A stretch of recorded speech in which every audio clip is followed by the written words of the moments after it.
Hello everyone. So welcome back to YouTube channel. Myself Rashi Raga and ये हमारी जो playlist चल रही है पूरी प्रोग्राम की प्रॉब्लम सॉल्विंग की प्लेलिस्ट है। तो ये हमारी यूनिट थर्ड का टॉपिक है एरेज, जो कि हमारा पार्ट 11th है। Already I know unit third is little bit lengthy, as we know कि हम इसमें दो डिफरेंट टॉपिक्स कवर कर रहे हैं। एंड आई होप लेंदी हो रही है but that's totally fine. But I hope आपको सारे कॉन्सेप्ट्स क्रिस्टल एंड क्लियर हो रहे होंगे, कोई सा भी डाउट नहीं होगा। But still guys, if you have any doubt please let me in the comment section. I will make sure मैं आपकी साइड डाउट्स क्लियर करूँ। सो हम थोड़ा सा पिछला अगर याद करें तो हमने बात करी थी कि एरे के डिक्लेरेशन, इनिशियलाइजेशन, स्ट्रक्चर क्या होता है, ये सब के हमने टॉपिक के डिस्कस करा था। अब हम without wasting any time let's get further, तो आगे बढ़ेंगे। ठीक है, कुछ न्यू कॉन्सेप्ट्स हम पढ़ते हैं इसमें, और वी विल ट्राई कि हम साथ के साथ एक या दुक्का PYQs करते हैं, बिकॉज इतना भी हमारे पास टाइम नहीं बचे, बिकॉज हमें आगे भी कॉन्सेप्ट्स क्लियर करने हैं कि हम PYQs लगा पाए। But still we will try कि हमारे जो है PYQs हम थोड़े बहुत ट्राई करें। ठीक है, तो चलो स्टार्ट करते हैं अपना नेक्स्ट टॉपिक। ओके, तो हमने जो लास्ट था ना, अगर आपने लास्ट वीडियो नहीं देखी तो मैं यही बोलूँगी प्लीज़ लास्ट वीडियो देख लेना, बिकॉज क्या है कि ये सारी वीडियोस ना इंटरकनेक्टेड है, एक दूसरे से लिंक्ड है, तो आपको समझ नहीं आएगा अगर आपने लास्ट वीडियो नहीं देखी है। ठीक है, तो हमने जो लास्ट वीडियो में टॉपिक था हमारा था स्ट्रक्चर। तो मैंने ना आपको लास्ट वीडियो में बताया था स्ट्रक्चर क्या होता है। तो स्ट्रक्चर ये था कि बात क्या होती है, आपने सबसे पहले स्ट्रक्चर से पहले आपको पता होना चाहिए एरेज क्या होता है। ठीक है, तो मैंने बताया था कि आपके एरेज क्या है, जब आपको एक टाइप का डेटा स्टोर करना हो तब आप एरेज का यूज करते हो। लाइक आपको इंटीजर टाइप का डेटा स्टोर करना है, आप एरेज यूज करते हो। आपको कैरेक्टर टाइप का डेटा स्टोर करना है, आप एरेज यूज करते हो। अब बात ये आ जाती है, चलो यहाँ पे तो एरेज यूज हो जाते हैं, बट अगर मेरे पास डिफरेंट टाइप का डेटा है उसमें, मतलब लाइक मेरे पास एक पूरा ही कलेक्शन है डेटा का। अब उसमें क्या इंटीजर भी है, उसमें कैरेक्टर भी है, उसमें फ्लोट भी है। अभी मिक्सचर आ रहा है, अब मैं इसको कैसे स्टोर कर पाऊंगी, तो उसमें हमारा कॉन्सेप्ट यूज होता है स्ट्रक्चर का। तो अब आपको पता चल गया होगा स्ट्रक्चर क्या है। मैंने एक बार आपको फिर से रिमाइंड करा दिया कि what are arrays and what are structure, basically difference क्या है दोनों के बीच में। कभी कभी ना क्वेश्चन आ जाता है कि यार एरे और स्ट्रक्चर के बीच का डिफरेंस क्या है, तो मैंने आपको वो बता दिया था कि स्ट्रक्चर क्या होता है। उसके बाद मैंने आपको ये भी चीज बताई थी कि स्ट्रक्चर को कैसे डिफाइन करते हो आप कोडिंग में। ठीक है, जैसे आपके अलग अलग डेटा टाइप्स होते हैं, इंटीजर होता है उसको कैसे डिफाइन करते हो, इंट से करते हो। कैरेक्टर होता है उसको कैसे डिफाइन करते हो, कैर से करते हो। डबल को डबल से करते हो, फ्लोट को फ्लोट, ऐसे बहुत से होते हैं। तो जो आपका ऐसे स्ट्रक्चर है उसको आप कैसे डिफाइन करते हो, बाय द कीवर्ड स्ट्रक्ट। ठीक है, ये जो आप कीवर्ड देख रहे हो स्ट्रक्ट, इससे डिफाइन करते हो। तो हमने वो सब देख लिया था। अब ना एक एग्जाम्पल देख लेते हैं कि एग्जैक्टली जो है वो स्ट्रक्चर क्या, मतलब स्ट्रक्चर का क्या एग्जैक्टली आपके छोटे से एग्जाम्पल। तो let's see the example to define a structure for an entity employ in C. हम एम्प्लॉय के लिए कर रहे हैं। ठीक है, हमने कीवर्ड लिखा स्ट्रक्चर नेम एम्प्लॉय। हमने बोला इसकी क्या इंटीजर आईडी है, और जो नेम है वो कैरेक्टर है, 20 साइज का होगा। ठीक है, और जो सैलरी है वो फ्लोट में होगी, लाइक पॉइंट्स में भी हो सकती है। ठीक है, ये स्ट्रक्ट इज कीवर्ड। आपको पता है स्ट्रक्चर को डिफाइन करने के लिए हम स्ट्रिक्ट कीवर्ड लगाते हैं। एम्प्लॉय क्या नेम है स्ट्रक्चर का, आईडी नेम एंड सैलरी आपको इसके मेंबर्स ऑफ फील्ड्स हैं। ये देख लो आईडी हो गया, नेम हो गया, सैलरी उसके अंदर के मेंबर्स हैं। तो हम इसको ना एक बार, अगर आपको आई थिंक वैसे तो क्लियर हो गया होगा, बट स्टिल अगर आपको डाउट है ना, हम एक बार उसको डायग्राम से समझ लेते हैं क्या है। ठीक है, आपने देखा स्ट्रक्चर एम्प्लॉय, स्ट्रक्ट के स्ट्रक्ट कीवर्ड, एम्प्लॉय उसका टैग या फिर स्ट्रक्चर जो नेम दिया है, int ID members, int ID हो गया, कैर नेम हो गया, फ्लोट सैलरी, सब आपके क्या है मेंबर्स है और फील्ड्स है स्ट्रक्चर के, और स्ट्रक्चर का नेम क्या एम्प्लॉय। तो अब आई होप आपको क्लियर हो गया होगा कि एग्जैक्टली स्ट्रक्चर क्या होता है, उसका लाइक उसको डिफाइन कैसे करते हैं। एक छोटू सा एग्जांपल भी देख लिया कि आपके एग्जैक्टली स्ट्रक्चर क्या होता है। ठीक है, अब बात आती है कि स्ट्रक्चर वेरिएबल को डिक्लेयर कैसे किया जाता है। आपकी कोडिंग में आपने देखा हर चीज को, जैसे मैंने आपको एरेज में बताया था कि एरेज को आप कैसे डिक्लेयर करते हो, कैसे इनिशियलाइज करते हो। इनिशियलाइज के टाइम पे भी उसके 3 तरीके के मेथड्स, उसको कैसे हम यूज करते हैं वो सब देखा था। तो सेम हम स्ट्रक्चर में देखेंगे कि आपको पता चल गया स्ट्रक्चर क्या होता है। ठीक है, स्ट्रक्चर को हम कोडिंग में कौन सा कीवर्ड यूज करते हैं वो देख लिया, छोटा सा एग्जाम्पल देख लिया। अब बात आती है कि आप जो स्ट्रक्चर उसको डिक्लेयर कैसे करोगे। ठीक है, we can declare a variable for the structure so that we can access the member of the structure easily। हमें स्ट्रक्चर का वेरिएबल क्यों डिक्लेयर करना पड़ता है, जिससे आप जो उसके स्ट्रक्चर के मेंबर है ना उसको एक्सेस कर पाओ। कौन से मेंबर, जैसे मैंने बताया था ये स्ट्रक्चर एम्प्लॉय है, एम्प्लॉय के कौन से मेंबर है, आईडी है, नेम है, सैलरी, क्या मेंबर ही तो है स्ट्रक्चर के। अगर आप चाहते हो कि आप ये आईडी, नेम और सैलरी को आसानी से एक्सेस कर पाओ तो आपको स्ट्रक्चर का वेरिएबल डिक्लेयर करना ही करना पड़ेगा। अब उसको दो तरीके हैं डिक्लेयर करने के, पहले by struct keyword within main function, जो आपने किया ही है, ये तो कर रहे हो आपने, स्ट्रक्ट कीवर्ड लगाया, मेन फंक्शन में लिखा सब कुछ। अब आप क्या आसानी से इसके आईडी, नेम, सैलरी, जो इसके मेंबर्स हैं स्ट्रक्चर के, वो आप इजीली एक्सेस कर सकते हो। आपने पहला मेथड तो देख लिया। दूसरा क्या, by declaring a variable at the time of defining the structure. जब आप स्ट्रक्चर डिफाइन कर रहे हो ना, उसी टाइम पे उसका वेरिएबल भी डिक्लेयर कर दो। लाइक आपने यहाँ पे उसका स्ट्रक्ट कीवर्ड देके उसका स्ट्रक्चर डिफाइन करो, उसी के पास आप क्या कर दोगे, वेरिएबल को भी डिक्लेयर कर दोगे। एक तो दूसरा मेथड आपका यही है, पर पहले हम फर्स्ट मेथड देखते हैं अच्छे से। Let's see the example. To declare the structure variable by struct keyword, it should be declared within the main function. अब हम एक एग्जांपल देख लेते हैं। कौन सा एग्जांपल, कि आप struct कीवर्ड से भी आप स्ट्रक्चर वेरिएबल को डिक्लेयर कर सकते हो जो कि मेन फंक्शन में होगा। हालांकि आपने जस्ट एक साइड पहले देखा है, but still structure employee int id char name float salary. Now write given code inside the main function. Structure employee e1 e2 the variables जो है आपने देखा, ये आपका कोड है, ठीक है, ये आपका कोड है। अब आप इस गिवन कोड को मेन फंक्शन में जब लिखोगे तो क्या होगा, जो स्ट्रक्चर एम्प्लॉय है e1 e2, वो वेरिएबल्स जो है ये आपके e1 e2, आप इनको यूज कर सकते हो to access the value that is stored in the structure. Here e1 and e2 can be treated in the same way as the objects in C++ and Java. अगर आपने C++ जावा में object का concept पढ़ा होगा तो आपको पता होगा। अगर आपने ऑब्जेक्ट्स का कॉन्सेप्ट भी नहीं पढ़ा है ना, तो इसमें कोई टेंशन लेने वाली बात नहीं, हम बहुत बेसिक से शुरू कर रहे हैं चीजें। तो आपने क्या करा, आपने कोड लिख दिया। जब आप इस कोड को मेन फंक्शन में लिखोगे ना, तो आप कैसे लिखोगे, स्ट्रक्चर जो आपको पता है ये डिफाइन करा जाता है, उसका नेम e1 e2, जो आपके वेरिएबल्स है ना e1 e2, आप इसकी हेल्प से कोई सा भी स्ट्रक्चर जो है उसके मेंबर्स को आप एक्सेस कर सकते हो, ठीक है। सेम वही बताया, सेम वे जैसे कि आप अगर C++ में, जावा में ऑब्जेक्ट्स को करते थे, ठीक है। दूसरा वे क्या है, let's see another way to declare variable at the time of defining the structure. इसमें क्या होता है, जब आप स्ट्रक्चर कीवर्ड लिख रहे हो, जब भी आप अपने वेरिएबल को डिक्लेयर कर दो। कैसे, structure employ int ID char name float salary e1 e2। आप देख रहे हो हमारे जो ये थे e1 e2 वेरिएबल्स, ये आपके कोड के टाइम पर ही डिक्लेयर हो गए, ठीक है। उधर क्या था, उधर आपने देखा ये पूरा, ये आपका पूरा कोड लिखा था, पर इधर आपके e1 e2 वेरिएबल्स डिक्लेयर नहीं हुए थे, वो बाद में डिक्लेयर करे गए थे मेन फंक्शन में, बट इधर क्या हुआ, साथ में डिक्लेयर हो गए, ठीक है। तो आपके दूसरे तरीके, दो तरीके हैं आपके स्ट्रक्चर वेरिएबल को करने के।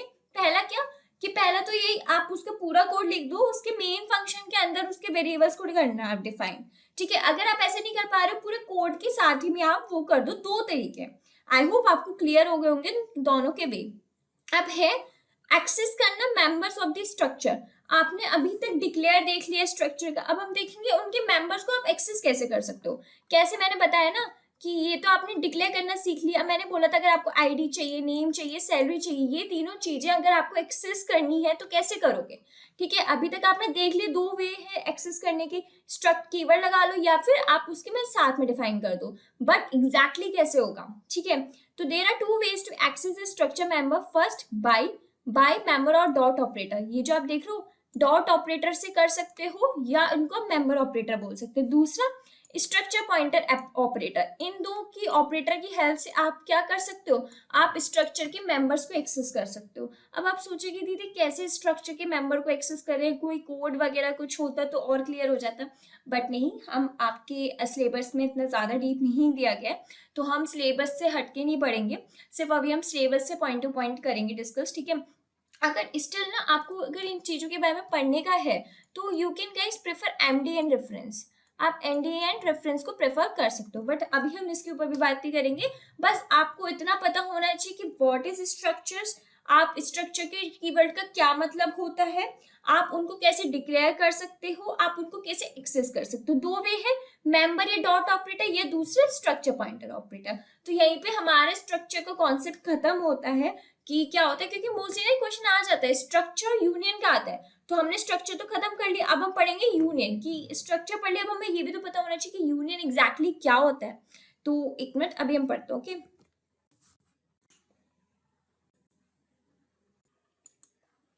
जी, तो हमने स्ट्रक्चर देख लिया, अब हम यूनियन के बारे में डिस्कस करेंगे कि यूनियन क्या होता है। The union is a user defined data type in C language. Same user defined data type है जैसे हमारा structure user defined data type था, that contain elements of the different data type just like structure। जैसे structure different type के data structures को hold करता था, मैंने बताया था ना, ये कलेक्शन होता था, उसमें आपके इंटीजर भी हो सकता है, कैरेक्टर भी हो सकता है, फ्लोट भी हो सकता है। तो सेम आपका यूनियन करता है, वो भी स्ट्रक्चर की तरह बहुत सारे डिफरेंट डेटा टाइप्स को होल्ड करता है। बट अनलाइक स्ट्रक्चर, स्ट्रक्चर्स ये काम नहीं करता। जो मेंबर्स होते हैं आपके सी यूनियन में, वो स्टोर्ड होते हैं सेम मेमोरी लोकेशन में, भले ही वो डिफरेंट डेटा टाइप हो, बट वो उनकी मेमोरी लोकेशन सेम ही होगी, ठीक है। बट ऐसे स्ट्रक्चर में नहीं होता, तो उनकी मेमोरी लोकेशन डिफरेंट होती थी। Due to this only one member can store data at the given instance. अब अगर सेम मेमोरी लोकेशन होने की ये जब हुई है ना, कि उन्हें में क्या होता है, सेम मेमोरी लोकेशन होता है, तो उसकी वजह से क्या होता है कि सिर्फ एक ही मेंबर उसमें जो डेटा है वो पर्टिकुलर टाइम पे स्टोर करा सकता है। ये नहीं कि अगर ये चाह रहा है यूजर कि मैं जो डेटा है वो स्टोर करवा दूं, बोल रहा है ये नहीं, एक ही टाइम पे सिर्फ एक ही डेटा स्टोर होगा यूनियन में, ठीक है। यूनियन में सेम काम है, यूजर डिफाइंड डेटा टाइप है, वो भी क्या करता है, डिफरेंट टाइप की डेटा टाइप्स को होल्ड करता है, ठीक है, जैसे स्ट्रक्चर करता है। जो मेंबर्स होते हैं स्ट्रक्चर यूनियन के, वो सेम मेमोरी लोकेशन यूज करते हैं, जिसकी वजह से क्या होता है, एक ही मेंबर एक ही टाइप का डेटा स्टोर कर जा सकता है at a particular instance. Okay, आगे पढ़ते हैं। अब यूनियन को डिक्लेयर कैसे करते हो, ठीक है। In this part we only declare the template of the union. सिर्फ हम यूनियन के टेम्पलेट बताने वाले, क्या, यानी कि only declare the member names and data types along with the name of the union. हम यूनियन के नेम के साथ साथ उनके मेंबर्स के नेम और उनके डेटा टाइप्स भी डिक्लेयर करेंगे। No memory is allocated to the union in the declaration. जब डिक्लेयर हो रहे होते हैं ना, उस टाइम पे कोई मेमोरी एलोकेट नहीं की जाती यूनियन को। क्या है, जैसे आपके स्ट्रक्चर के लिए स्ट्रक्ट कीवर्ड यूज होता है, यूनियन के लिए आपका यूनियन कीवर्ड होता है। आपने यूनियन लिखा, यूनियन का नेम जो आप देना चाहोगे, जैसे आपके स्ट्रक्चर में एम्प्लॉय का लिया था मैंने एग्जाम्पल, यहाँ पे आप जो देना चाहोगे वो। उसका डेटा टाइप इंटीजर है, कैरेक्टर है, क्या है, मेंबर 1, ऐसी data type two member 2। Keep in mind that we always have to end the union with declaration with a semicolon, ठीक है। क्यों, हाँ इसमें भी है। तो ये चीज है ध्यान में रखने की कि अगर आपको यूनियन के डिक्लेयर करना है, तो आपको क्या है, उसके यूनियन का नेम भी होना चाहिए, यूनियन का कौन सा डेटा टाइप है और उसके मेंबर्स का नेम। तो वही करा, यूनियन का कीवर्ड लिखा, यूनियन का नेम, उसके बाद उसके data type, member name, data type, member name, जितना आपको स्टोर करवाना है, ठीक है। अब there are different ways to define a union variables. अब इसके यूनियन के वेरिएबल्स को भी डिफाइन करने के बहुत सारे वे हैं। कौन कौन से हैं? We need to define a variable of the union type to start using union members। अगर आपको वेरिएबल को डिफाइन करना है यूनियन टाइप में, तो आपको उसके यूनियन मेंबर्स को यूज करना पड़ेगा। क्या होते हैं? There are two methods using which we can define union variable. दो मेथड्स हैं जिसकी हेल्प से आप यूनियन के वेरिएबल को डिफाइन करा सकते हो। कौन कौन से हैं? विद यूनियन डिक्लेरेशन और आफ्टर यूनियन डिक्लेरेशन। तो ऐसा हो सकता है यूनियन डिक्लेरेशन से पहले कर लो या यूनियन डिक्लेरेशन के बाद। कौन कौन से? पहला आता है defining union variable with declaration. आप क्या करो, यूनियन के वेरिएबल को डिक्लेरेशन के साथ ही डिफाइन करो।